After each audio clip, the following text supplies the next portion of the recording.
Captain John is going to get us into position.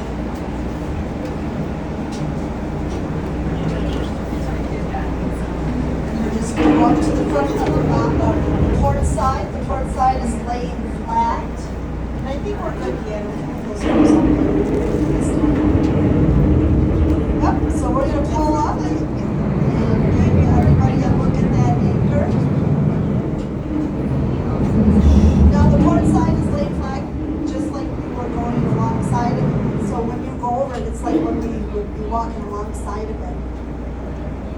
So here comes that anchor in the back view. Well, we're going to go a little bit slower. You can see the anchor. It's 5 feet wide, 8 feet tall, and weighs 2,500 pounds. Although, if you look at it, you think you can do it. Sir.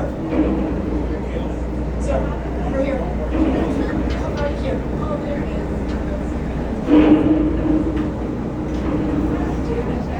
Now, as you look at the anchor, you can see it has a bluish cast. It used to be salvaged in County, Michigan, where it sat for 30 years, until the gentleman decided to retire to Florida. So he brought it back to the rock. So as we go along, you can see this bow is all torn apart. That's done by ice damage back in 2013-14. We had up to 7 feet of ice that winter, like Superior had frozen 98% in that year. You'll also see oval holes ringed with metal. Those are hawseyes where ropes and chains came through. Circular holes are the port holes. That's where the cruise quarters would have been.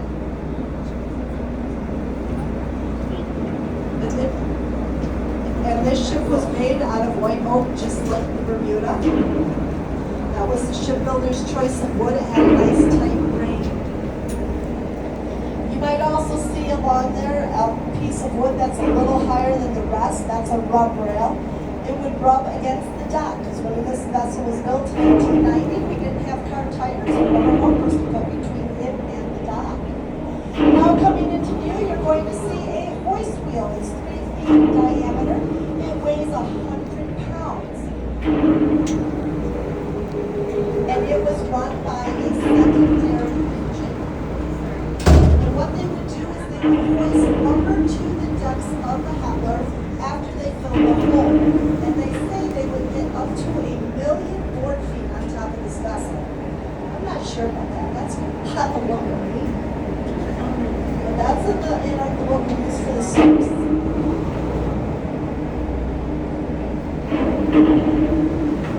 So if you ever see any cut-out rectangular holes, those are scuppers that allow the water to drain. So in the moment Captain John's going to put us, we're going to head over to the engine bed. So we're going to leave the top of the port side and we're going to head across it. And you'll see the bottom of the port side. That's called the turn of the bilge. And that's actually rounded. It doesn't look like it's more perspective. And that's what connected to the next piece we're going to. Now as you look down, it's about 17 to 20 feet here.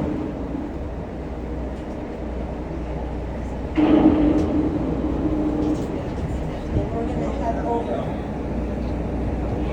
Now everything looks closer but smaller than it truly is. The best way to explain that is think about it when you're walking along the beach and you see your favorite rock along the water. You put your hand in and you miss it.